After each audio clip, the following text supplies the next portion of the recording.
سەدان هەزار لە موسڵمانانی ڕۆهینگیا دەگەنە بەنگلادێش. ئەوان لە ترسی بودایەکانی بە زۆرینە لە میانمارڕا خۆ دەرباز دەکەن کە نەتەوەیەگرتوەکان بە نمونەیەک لە پاکتاوی نەتەوەی دەزانێت. حکوومەتی میانمار ئەو لۆمەیانە بەڕاست نازانێت و دەڵێت توندوتیژی کاری یاخیبوانی ڕۆهینگایە. ئەوە هەرە نیشانەی تازەیە کە قۆناغێکی گواستنەوەی میانمار لە شێوەی لەشکری ڕا بۆ دیموکراسی لە پاشەکشەدایە مەسەلەیەک بەلای واشنگتۆن زۆر جێگای لێوردبوونەوەیە.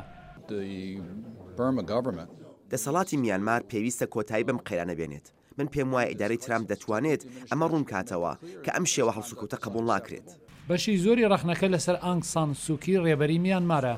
وەک چالاکێکی لە مێژینەی دیموکراسی ئێستا کەوتوتە بەر مەحکومکردن لەبەرەوەی لە بەرامبەر مەسەلەی ڕۆهینگیادا بێدەنگە.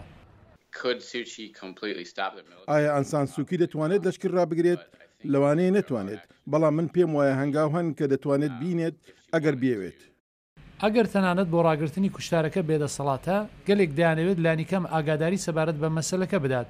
بە جێگای ئەوە مەسەلەکەی بە گرنگ وەرنەگرتووە و تەنانەت جاری واشە ڕۆهینگیای وەک هەڕەشەیەک وێناکردووە وەگە و چالاکەی مافکانی مرۆڤ دەڵێت. لە گرفتێکی ئاوا تایبەتی ڕۆهینگادا هەردووچان ئۆهانگ سووکی و لەشکری بۆرما یەک ڕوانگەیان هەیە. بەڵام هەندێک لە واشنگتۆن هێشتاش ئەو وەک باشترین هیوا بۆ گۆڕانی دیموکراتیک لە میانمار دەزانن. ڕوانینی خۆم وایە کە ئەمریکا جای دەکاتەوە ڕێنمایی دەداتێت لە کاتێکدا لە ڕەوشێکی زۆر خراپدایە و ئەمە یارمەتی دەرنابێت. بەڵام لە سەرخۆیی کاتی نەماوە.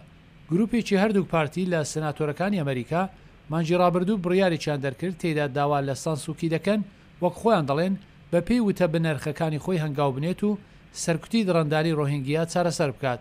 ئەم حوتووە سناتۆر جان مەکین ڕاگەیاند پشتیوانی لە پێشنیازێک ناکات کە هاوکاری لەشکری لەگەڵ لەشکری میانمار زیاتر بکات.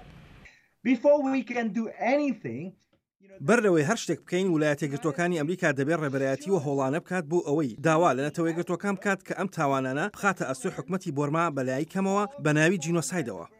و ئەوەش لە ژێنۆساید کەمتر نییە.